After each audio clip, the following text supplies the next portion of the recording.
Bien, nous allons procéder à l'ouverture du paquet de Lorion 80 EDT CF, commandé sur le site internet et reçu au bout de 3 jours, donc c'était très rapide. Donc dans un gros carton, comme on peut le voir, et un carton bien ficelé. Voilà, à l'intérieur, voilà, il y a beaucoup de mousse. C'est bien, il y a beaucoup de mousse de protection, voilà, des deux côtés. Donc ça c'est très bien. Voilà, bien protégé. Et voilà la boîte. Ah, c'est bien, c'est un appareil qui a l'air assez compact. C'était bien l'idée, puisqu'il s'agit d'avoir un instrument pour l'Eclipse de 2017, donc quelque chose de transportable. Et donc elle a l'air tout à fait transportable. En tout cas, très bien emballé jusque-là. Alors, on continue. Donc voilà, Orion ED 80T CF.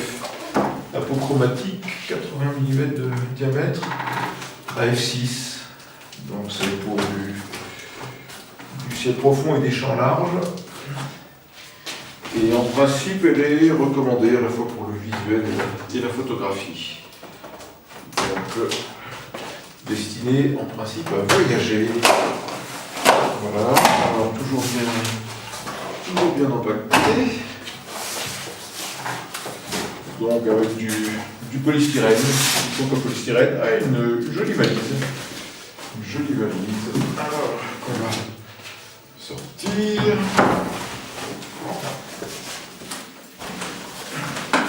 Une valise jolie et compacte qui reste. Donc voilà la valise qui est discrète, ma foi. Pas trop de marquage, ça n'est pas plus mal. Avec une poignée avec un bon ressort et l'ensemble est léger. Et donc on va procéder à l'ouverture. Bon, il y a de quoi mettre des clés, mais je pense que je vais trouver les clés à l'intérieur, mais voilà. Donc à l'intérieur on va trouver les clés. Bon, qui servent surtout à éviter que ça s'ouvre en cours de route. Ça n'empêchera pas quelqu'un de s'en emparer.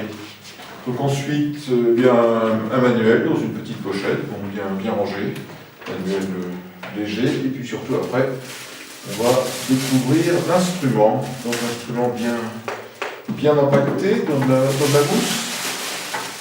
On va le sortir, un petit point de mousse enlevé, et voilà la bête.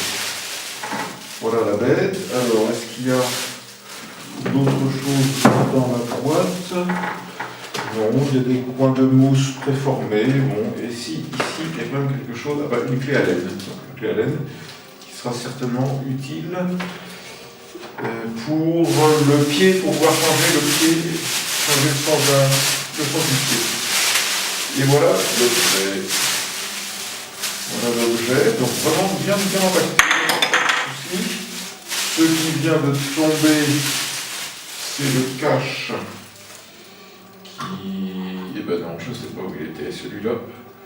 Je ne sais pas où il était. Alors moi, je pense qu'il est destiné à couvrir un oculaire.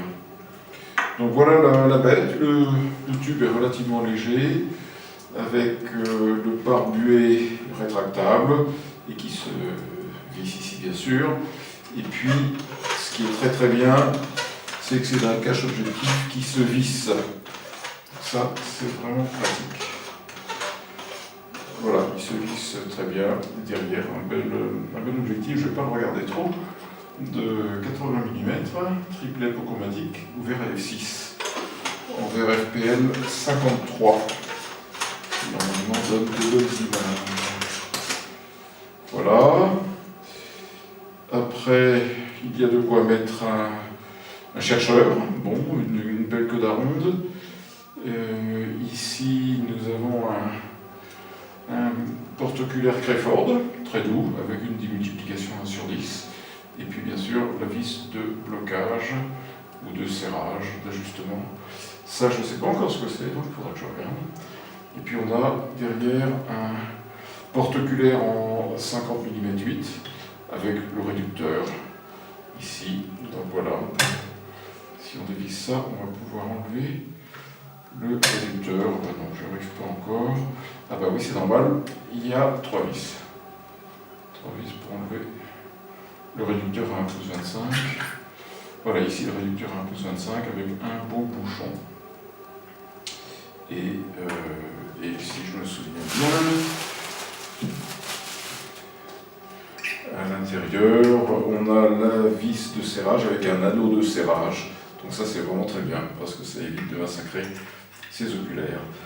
Ici, une graduation au niveau du tube porte-oculaire, donc très pratique pour conserver sa mise au point. Voilà, la seule chose que je ne vois pas encore, c'est ça. Ou est-ce que c'est tout simplement... Non, cette vis-là, il faudra que je regarde. Donc voilà, un bien bel instrument. Il ne reste plus qu'à l'essayer. Quand même, le poids fait qu'il faut un pied d'une bonne dimension. Et voilà ce qu'on trouve dans la valise. À suivre donc pour les essais sur le ciel.